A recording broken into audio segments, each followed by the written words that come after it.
You are listening to Radio Maria Canada, a Catholic voice wherever you are.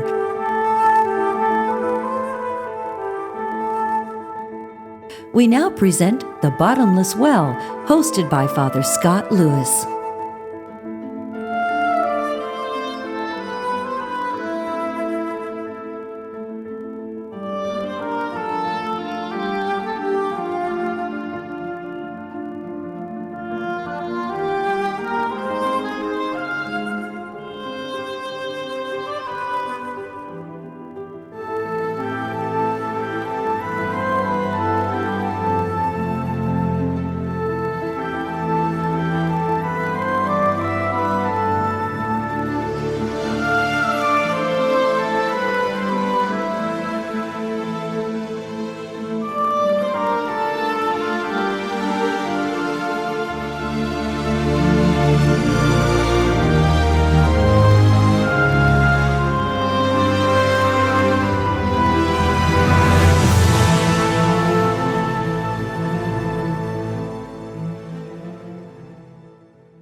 Welcome, this is Father Scott Lewis, and you're listening to a Good Friday edition of The Bottomless Well.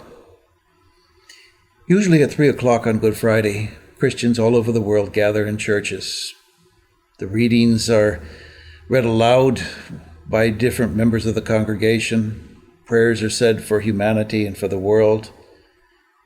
And there's a great sense of that moment when Jesus died so long ago. It's as if all time kind of stands still. And people file out of the church very quietly and somberly.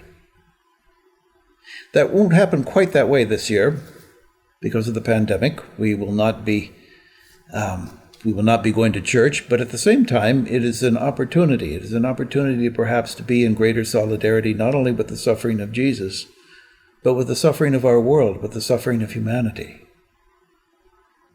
So I'd like to begin today in our reflection by going back in time to probably the 4th century. And it's in ancient Rome, and it's in the barracks of the imperial cadets. It's a hot afternoon, and the cadets are bored, and so they decide to amuse themselves by teasing one of their members. He's a follower of some weird new religion from the East.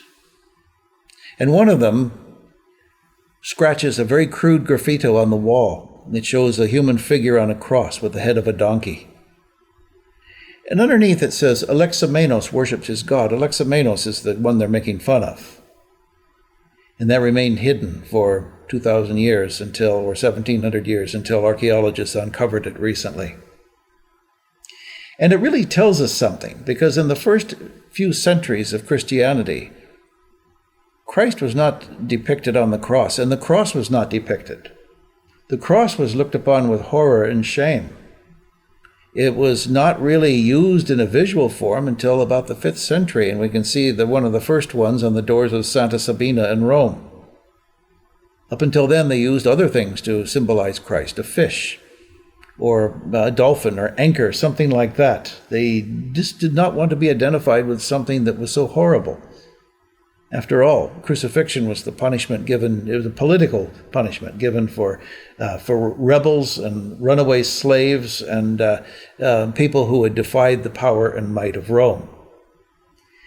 And Jesus was not the only one crucified. Thousands were in the ancient world. And yet Paul uses this as an expression of God's wisdom and the essence of the message of Jesus. Why? How can that be? How can something so negative be a sign of God's wisdom? And it's precisely for that reason that by the cross, by saving us through the cross, God cancels out all human values and human opinions and human behavior that are based on fear and violence and selfishness and competition and power. That the cross is the willingness to swim against the current, to fight against the tide, to be thought a fool by others, and at the same time a refusal to resort to worldly means to achieve this. Now, since then, the cross has moved into art and culture and piety in beautiful ways and moving ways, and some silly and superficial ways too. And today, the cross is it's an item of jewelry. and warned many times by people of little or no religious faith, and sometimes even to express kind of an anti-religious faith. Now, in various places during Holy Week, the Passion and the Cross is acted out, especially in Jerusalem, but this year in a very subdued form because of the virus. And it's often the scenes of violence and hatred between competing Christians who really don't understand the meaning of the cross at all. If they did, they wouldn't be doing that to each other. So rather than shuffling through the narrative of the Passion, perhaps we could ask ourselves what it means in 2020 right now. And just as important, what does it not mean? And there's a special poignancy this year. What is the church experiencing? It's a time of stripping and humiliation because of the many scandals from which we cannot and should not run or evade. It's also a time of terror and uncertainty of the pandemic we are currently experiencing. So there's a problem here. How can we make an object of devotion out of something that expresses unspeakable cruelty and suffering and injustice? And as we look at that, we call to mind that the cross can and has been used to impose suffering on people and to keep them passive, especially people who are poor. You just be quiet there. This is the cross. This is your lot. The kingdom of Jesus is not of this world. You'll be rewarded in the hereafter. So just you really be quiet and accept your lot. And I must emphasize that's always an explanation given by those who are above to those who are below. It can and has been used as a justification for religious violence against other Christians, against dissidents during the Middle Ages and so forth, against Jews, against Muslims, against the other, people who are different in any way. And the cross can be used in a triumphalist way. It can be used to kind of beat other people over the head with. And so this is the danger of focusing on the violence of the cross, is that it can distort our image of God. It can make God someone who is violent and demands violence too. So we have to be careful. So we ask ourselves a fundamental question. Did Jesus have to die? Was that his mission? Did he come into the world with the cross already tucked under his arm? Was God demanding blood, satisfaction, as the old theological term went, for the restoration of his honor? Now, these ideas sound suspiciously human. They don't sound like God at all. And so there's another way of looking at this, and many have begun to reflect on this, is that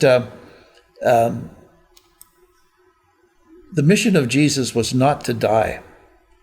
The mission of Jesus was to live out a pattern of authentic human living for us and to free us from the bonds and the imprisonment of fear. He was to remain absolutely faithful to God's will and not flinch in the face of adversity. He was to mirror human behavior back to us and expose the lies and hypocrisy that are part of our everyday life and part of our religiosity. He was also to reveal God as God really is, not how we have created God. And God, we know from the letters of John and from the Gospel of John, God is light. In him there is no darkness. God is love. In him there is no violence or hatred or condemnation. And whenever we talk about God in those terms, as harsh or violent, it's not God. It comes from the human heart. It comes from our own fear. So we get back to Jesus. His death was the consequence of his mission rather than the mission itself. He had to really, in a sense, tell humanity what God wanted to tell humanity. He had to reveal to God what God wanted him to reveal. And as a consequence of that, he had to absorb the rage and anger that others projected on him. This is the price he paid, and he knew that that's what was going to happen. And so his path to the cross was one of renunciation of control and the giving up of approval of others and ego and everything else. It was a solidarity with all of humanity, with all those who were suffering. And so as we follow in the similar footsteps, it's doing what is right and not counting the costs, being willing to go the extra mile for humanity, but at the same time remaining cheerful and joyful and patient and loving in the midst of it all. There's a quotation by a scholar that kind of sums up how we can how we can look upon the cross as a necessity. And I quote, "Nothing is as difficult as to remain human, true, and kind in the face of fear and not escape into power, lies, and destruction. But this is what Jesus wanted to say and what his whole life was about. That from the perspective of God, we could defeat fear and would be able to live as free humans. Really, only for that reason did he have to die.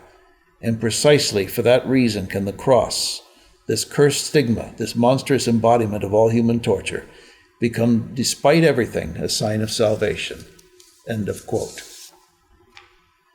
So, what we want to do is to look upon the cross and not reduce it to private devotion and piety. It's a constant reminder. It's a covenant and an oath to the Lord to join him in the quest and struggle for a just and peaceful world, and a willingness to lay down our lives, even in a figurative way, for others. It's a pattern repeated by so many who sacrifice comfort and wealth and safety and reputation in order to serve others and make the world a better place. It has been lived out by many in these trying times, by doctors and nurses and those on the front lines bringing comfort and support to the afflicted. And as we look around at our own world, we say, how is Christ crucified again?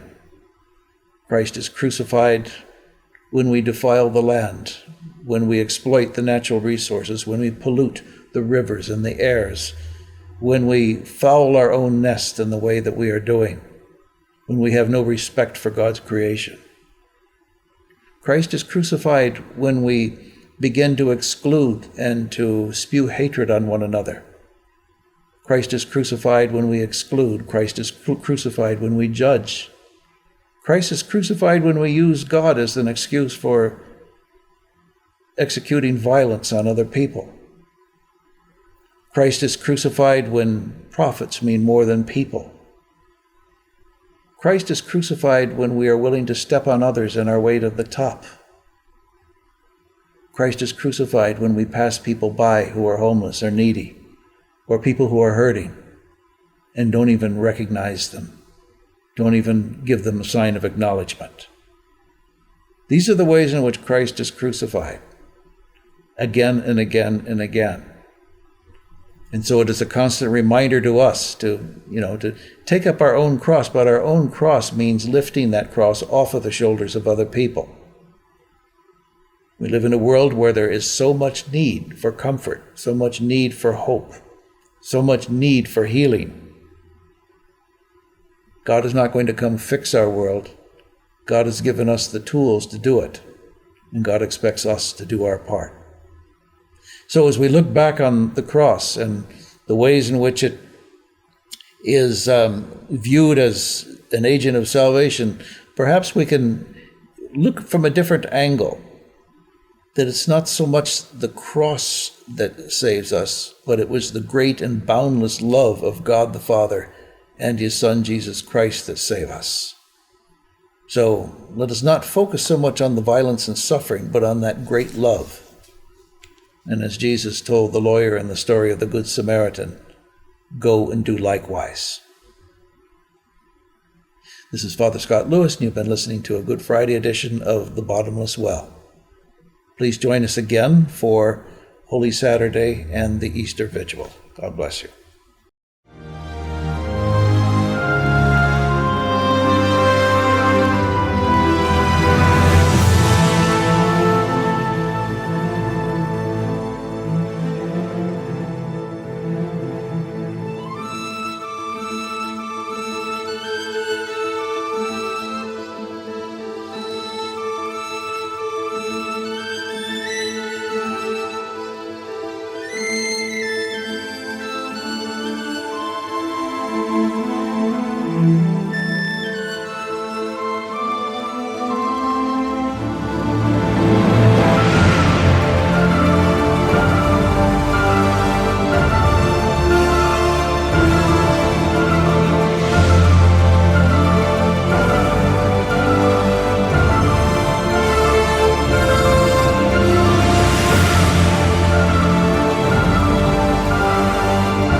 have been listening to The Bottomless Well, hosted by Father Scott Lewis, here on Radio Maria Canada, a Catholic voice wherever you are.